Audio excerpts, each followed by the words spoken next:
한쪽엔 철험해, 한쪽엔 개딸들. 그렇죠. 그러니까 이재명 대표가 잡고 있는 것은 철험해와 개딸들. 네. 두 손, 딱 그거밖에 없는 것 같은데요. 그렇죠. 왜냐하면 지금 여론이요. 심상치가 않은 게 자, 이재명 대표가 기소가 되면 사퇴를 해야 될까요? 말까요? 이렇게 물어본 설문조사가 있었어요. 예, 엠브레인하고 YTN 여론조사죠. 맞습니다. 맞습니다. 검찰 기소 시 이재명 대표가 사퇴해야 된다. 이렇게 보는 응답이 일반인들 사이에서는 63.8%. 네. 아니 뭐 대표직 뭐 유지하면서 뭐 저 재판 받으면 되지 않을까? 27%였습니다. 그런데 요거를 민주당을 지지하십니까? 라고 해서 물어봤더니 네. 아, 대표직 사퇴해야 돼가 33.4%가 나왔습니다. 저 일반의 여론과 거의 이제 반대로 뒤집힌 모습인데 아마 이렇게 중도나 보수 입장에서 볼 때는 야, 저 민주당 지지자들 저 정신 못 차린 거 아니야? 이재명이 사퇴해야 된다는 의견이 33%밖에 안 돼? 라고 생각을 할 수 있지만 실제로 민주당 지지자들 사이에 33.4%가 이재명이 기소되면 사퇴해야 된다라는 움직임을 보인 것조차도 여론 분석 저 전문가들은 이거는 상당히 흔들리고 있다라고 해석을 하고 있습니다. 아, 그렇구나. 이게 그러니까 이 33.4%가 어마어마한 거다라는 변화가 그렇죠. 민주당이 그러니까 우리 민주당이 바뀌고 있어요. 맞습니다. 우리 아이가 바뀌었어요. 네. 를 보여준다는 거군요. 왜냐하면 그 이재명 대표가 그 지난번 전당대회에서 당대표가 될 때 77%의 득표율로 됐기 때문에 그런 그 기세를 생각을 해보면 아 이게 사퇴해야 될 것 같은데 라고 하는 이 33%는 꽤나 이 그 사퇴론에 대한 숫자가 생각보다는 크게 보인다라고 지금 해석을 하고 있더라고요. 그렇군요. 근데 정말로 이게 갈지 안 가겠죠? 그대로 버티겠죠? 당연히 버티죠. 버티기 위해서 이런 전략들을 지금 계속 쓰고 있는 거고 특히나 이제 앞으로 민생 전략을 하겠다라고 하면서 오늘 아침에 저 난방비 문제를 저렇게 들고 나오면서 5조 원의 난방비 대책하고 플러스 합쳐서 30조 원 추경 예산 이거 윤석열 정부 여당이 호응하지 않는다라고 비판을 한 것 자체가 나는 대표직 사퇴 안 해. 여러분 저와 함께 겨울을 보내고 봄을 맞고 여름을 같이 보내요.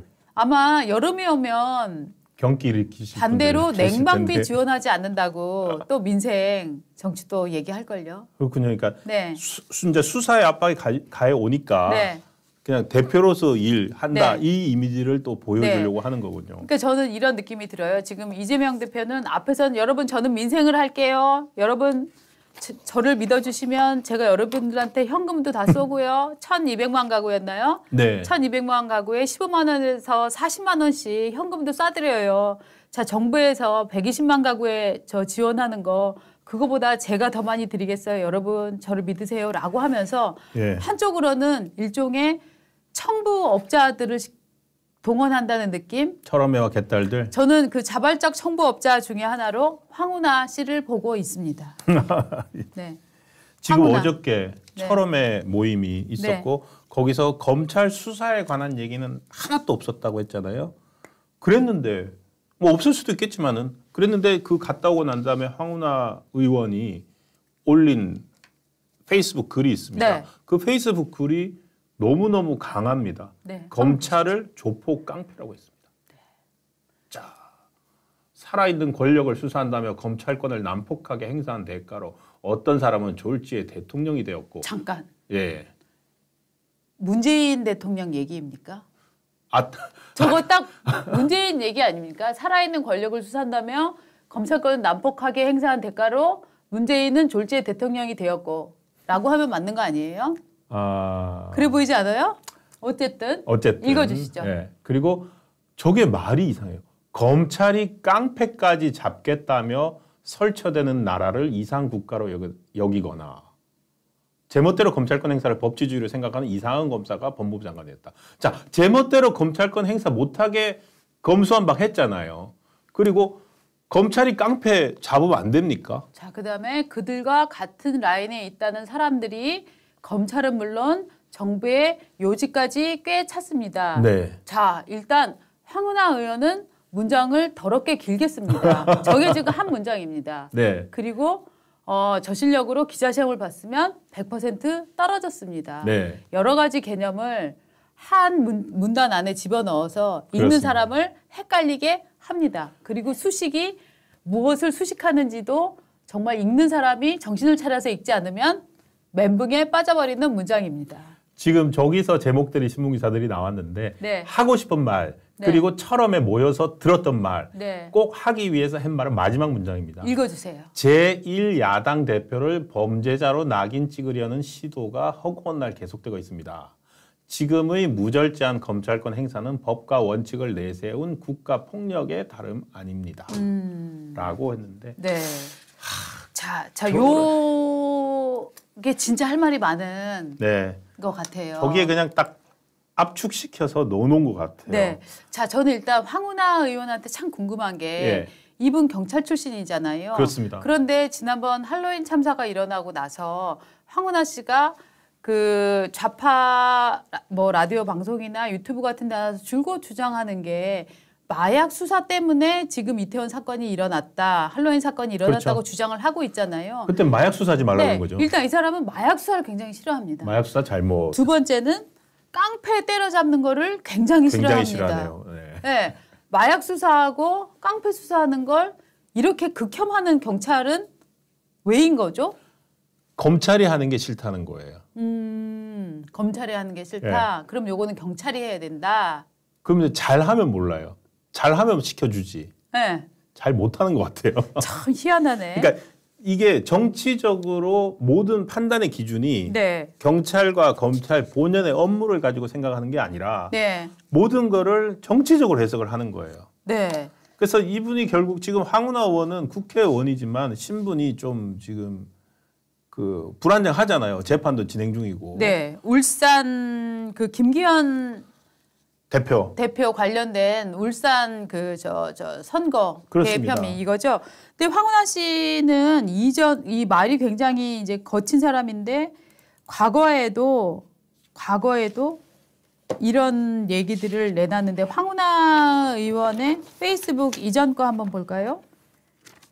말이 정말 거칩니다. 예, 요거 한번 봅시다. 예, 이게 유명한 거죠. 예, 이게 지난 선거 기간에 나왔던 예. 거죠. 부인은 도이치모터스 주가 조작 사건의 공범이라는 정황이 드러났습니다. 자, 보십시오.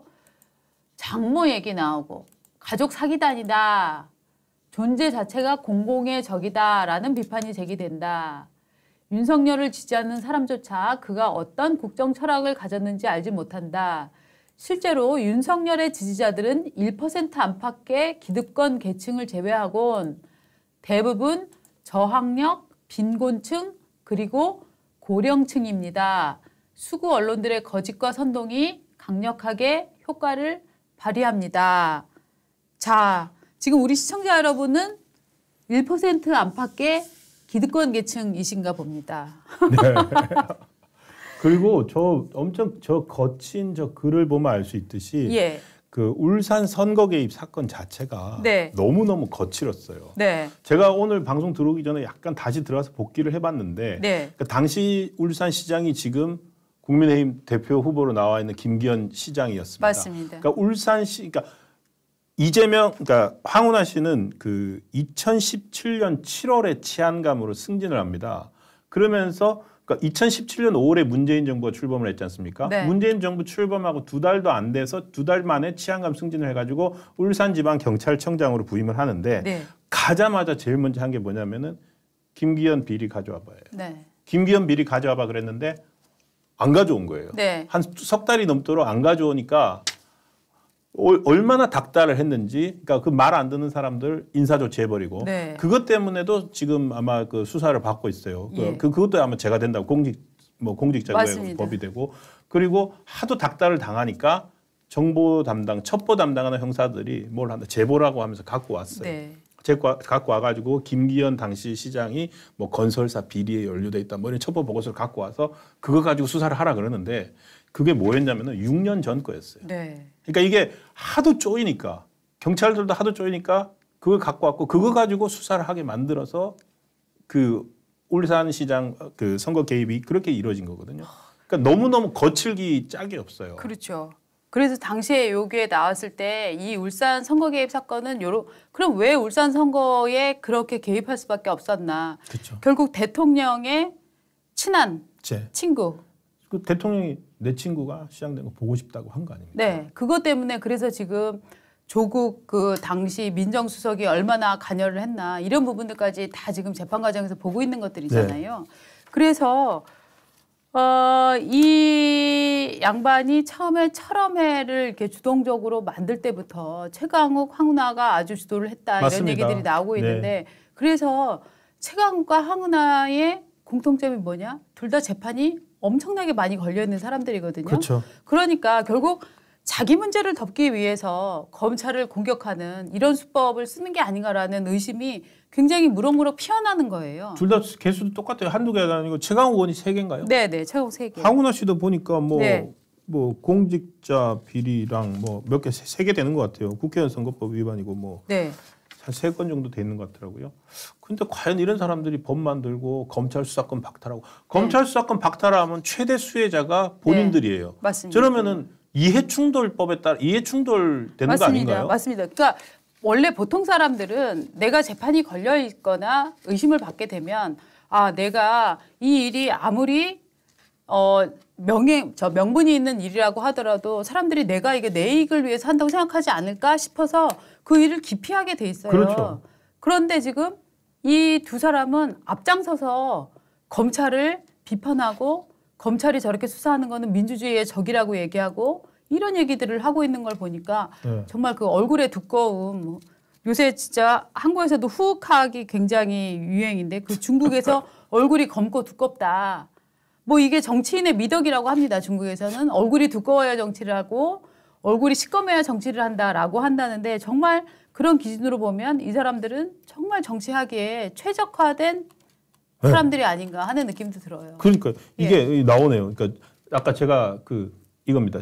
너무 거칠다고 한 게 직권남용 권리행사 방해. 그러니까 공무원이 밑에 경찰 공무원이 양심적인 경찰 공무원이 없어요. 김기현 시장 뭐 없는데요. 하니까 야, 왜 안 해? 하면서 그 사람을 인사 조치를 해버려요. 맞습니다. 그리고는 자기 말 뭐 따라줄 것 같은 사람을 그 자리에 앉혀놓고 그걸 가지고서 이제 울산시장 선거 뭘 만드는데 그게 6년 전 거를 갖고 와가지고 제목이 그겁니다. 김기현 울산시장 정치자금법 위반 및 갑질 횡포에 관한 뭐 보고서 첩보 보고서 이걸 가지고 이제 갖고 와서 아마도 당시 청와대 갖다 줬겠죠. 갖다 주면은 좋았어 이거 하세요. 이러지 않았을까? 이거 문제 있지 않아요? 라고 얘기하면 당연합니다. 뭐 이러고 이런 식으로 가지 않았을까 하는 그래서 게 이제 사실은 많은 분들의 저거는 의심입니다. 선거 앞두고는 수사를 한다는 것 자체만으로도 당락에 엄청나게 영향을 미치거든요. 그래서 국가 공권력이 가장 하지 말아야 될 악질적인 선거 개입이에요. 맞아요. 그 일을 벌인 당사자가 황운하 씨고 그것 때문에 재판을 받고 있거든요. 그런데 재판이 굉장히 늦게 슬로우 가고 있어갖고 참 보는 사람들이 답답한 이런 상황인데.